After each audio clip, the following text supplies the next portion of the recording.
Hello viewers, எல்லாருக்கும் வணக்கம். நம்ம இந்த வீடியோவில் 18th ஆகஸ்ட் 2023 மார்க்கெட் அப்டேட்டை பார்க்கலாம். அப்புறம் stocks Adani Enterprise, Adani Ports இதெல்லாம் இதுக்காக ரேலி ஆச்சுது. கோல் இண்டியா, ஹீரோ மோட்டோகார்ப் இதெல்லாம் இதுக்காக டிக்ளைன் ஆச்சுது. அப்புறம் யூஎஸ் மார்க்கெட் வந்து எதுக்காக எந்த டிசிஷனும் எடுக்க முடியாத சிச்சுவேஷனில் இருக்குது.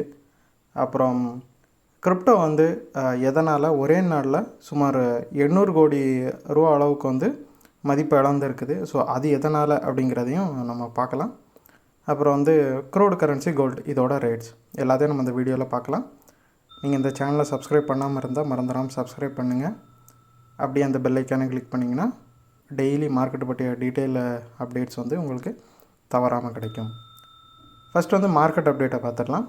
நிஃப்டி பார்த்திங்கன்னா 55 பாயிண்ட்ஸ் வந்து விழுந்துருந்துச்சு. ஓப்பனிங் வந்து 19,301, க்ளோசிங் 19,310, 0.28% ஃபால். இது சென்செக்ஸை பார்த்தோம் அப்படின்னா 202 பாயிண்ட்ஸ் வந்து விழுந்துருந்துச்சு. நிஃப்டி ஃபியூச்சர்ஸை பார்த்தோம் அப்படின்னா ஆகஸ்ட் சீரிஸ் வந்து 77 பாயிண்ட் வந்து விழுந்துருந்துச்சு. அதில் வந்து ஓப்பன் இன்ட்ரெஸ்ட்டும் பார்த்திங்கன்னா கான்ட்ராக்ட்ஸ் வந்து 4.76% வந்து க்ளோஸ் ஆகிருந்துச்சு. ஸோ ஓப்பன் இன்ட்ரெஸ்ட் வந்து ஒரு 5% கிட்ட கம்மியாக இருக்குது. செப்டம்பர் சீரிஸ் பார்த்திங்கன்னா 87 பாயிண்ட் விழுந்துருந்துச்சு. அக்டோபர் சீரிஸ் 85 பாயிண்ட்ஸ் வந்து விழுந்துருந்துச்சு. செப்டம்பர் சீரீஸில் 5.61% வந்து கான்ட்ராக்ட்ஸ் வந்து இன்க்ரீஸ் ஆகிருக்குது. அக்டோபர் சீரீஸில் 18.31% கான்ட்ராக்ட்ஸ் வந்து இன்க்ரீஸ் ஆகிருக்குது. கிஃப்ட் நிஃப்டி பார்த்திங்கன்னா 0.5 வந்து அப் ஆகிருக்குது. 19,329 இருந்துச்சு. அப்புறம் இந்தியா விக்ஸை பார்த்தோம் அப்படின்னா 0.1 ஃபால் ஆகி 12.14 இருக்குது. 0.80% ஃபால். இது ஸ்டாக்ஸை பார்த்தோன்னா அதானி என்டர்பிரைஸ் வந்து 97 பாயிண்ட்ஸ் வந்து இன்க்ரீஸ் ஆகி 2577 க்ளோஸ் ஆச்சுது. பர்சன்டேஜில் சொல்ல போனால் இது 3.94% அப். இது ஸோ அதானி குரூப்ஸோட ஸ்டாக்ஸ் எல்லாமே பார்த்தோம் அப்படின்னா நல்லாவே ரேலி ஆச்சுது வெள்ளிக்கிழமை.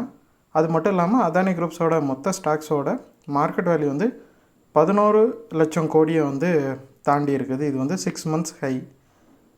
அப்புறம் அதானி என்டர்பிரைஸ் வந்து எதுக்கு ரேலி ஆச்சுதுன்னு பார்த்தோம் அப்படின்னா ஒரு மீடியா ரிப்போர்ட் வந்து வந்துச்சு அன்றைக்கி.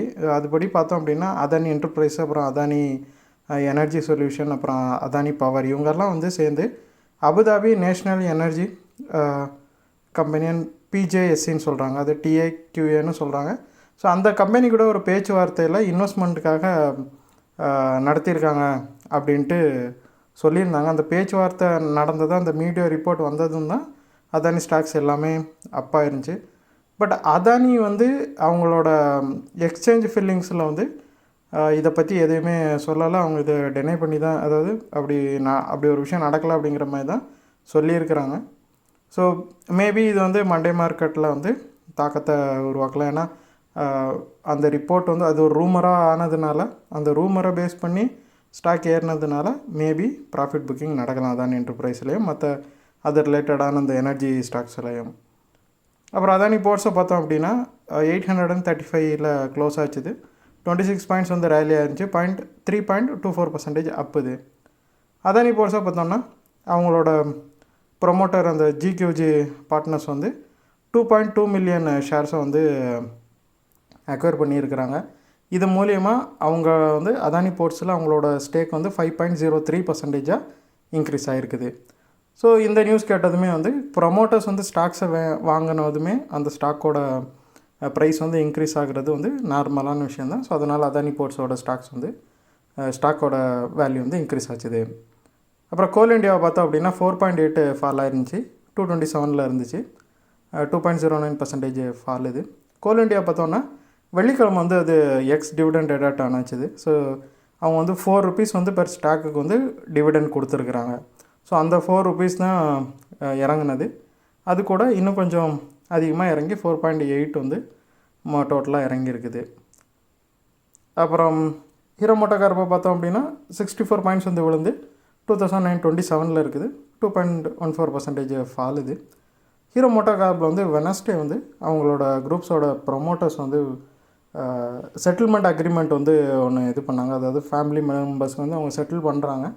ஸோ அது பற்றிய ஒரு ரிப்போர்ட்டு வந்து வெளியே வந்ததும் அவங்க அந்த டீட்டெயில்ஸ் வந்து ரிலீஸ் பண்ணியிருந்தாங்க வெனஸ்டே. ஸோ அந்த டீட்டெயில்ஸை கேட்டதுமே வந்து மார்க்கெட் கொஞ்சமாக விழ ஆரம்பிச்சிருச்சு.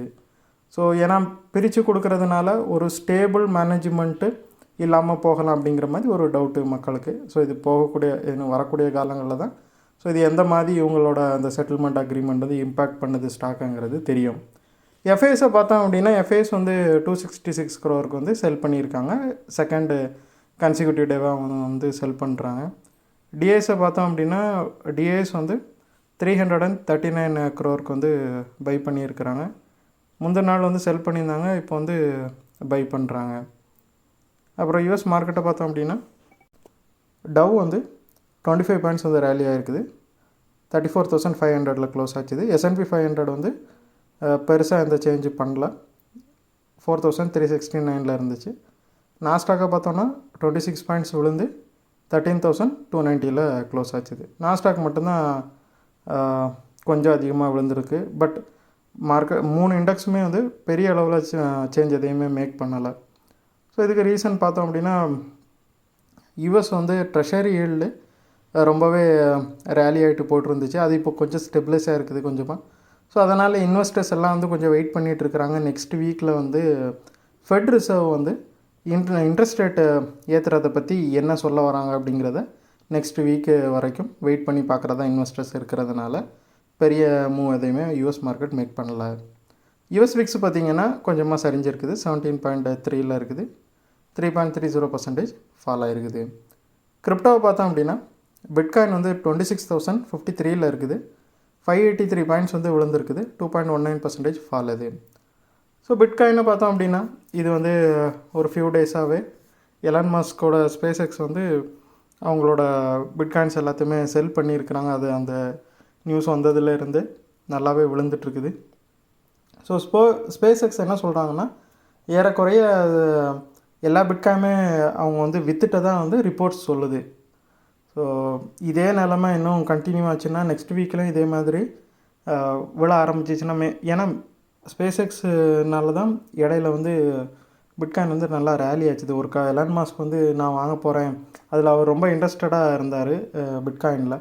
ஸோ அவர் அதை பற்றிய டீட்டெயில்ஸ் எல்லாம் ஒரு சொல்ல நான் வாங்க போகிறேன் அப்படிங்கிற மாதிரி அவர் அடிக்கடி சொல்ல பிட்காயின் வந்து அவரை வச்சு கொஞ்சமாக ரேலி ஆச்சுது. இப்போ அவரே விற்கிறதுனால இது ஒரு மாதிரி நெகட்டிவ் மொமெண்டத்தை தான் கொடுத்துருக்குது பிட்காயினுக்கு. ஸோ மேபி இதோட இம்பேக்ட்டு இப்போது இந்த வாரத்தில் இருந்த மாதிரி நெக்ஸ்ட் வீக்லேயும் இருந்துச்சு அப்படின்னா 21,500ங்கிற ரேஞ்சுக்கும் வந்து பிட்காயின் போகலாம் அப்படின்னு சொல்லிகிட்ருக்காங்க. அது வந்து ஸோ ரொம்ப லோவரான ரேஞ்சு. ஸோ கொரோனாவுக்கு அப்புறமாவே பிட்காயின் வந்து பெருசாக எந்த மூவே பண்ணலை. பட் எல்லோரும் என்ன சொன்னாங்க அப்படின்னா இது வந்து $1 lakh வரைக்கும் போகும் அப்படின்னாங்க. பட்டு அதுக்கான சூழ்நிலை வந்து இப்போதைக்கு இல்லை. இது வந்து நெகட்டிவ் சைடில் தான் போயிட்டுருக்குது. ஸோ அது மட்டும் இல்லாமல் இந்த பிரச்சனைனால மட்டுமே ஒரே நாளில், அதாவது வெள்ளிக்கிழமை மட்டும் பார்த்திங்கன்னா ஏறக்குறைய 800 கோடி ரூபாய்க்கு வந்து பிட்காயின் வந்து மதிப்பை இழந்திருக்குது. ஸோ அது லாஸ் பண்ணியிருக்குது அவ்வளோ. இது வந்து அமெரிக்கன் டாலர் சொல்ல போனோன்னா அது $1 பில்லியன் அளவுக்கு வந்து அது இழந்திருக்குது மதிப்பை. இது வந்து 2 மாதத்தில் இல்லாத அளவுக்கு மிகப்பெரிய வீழ்ச்சி. அப்புறம் எத்திரியத்தை பார்த்தோம் அப்படின்னா 22 பாயிண்ட்ஸ் வந்து விழுந்திருக்குது. 1661 இருந்துச்சு எத்திரியமும்.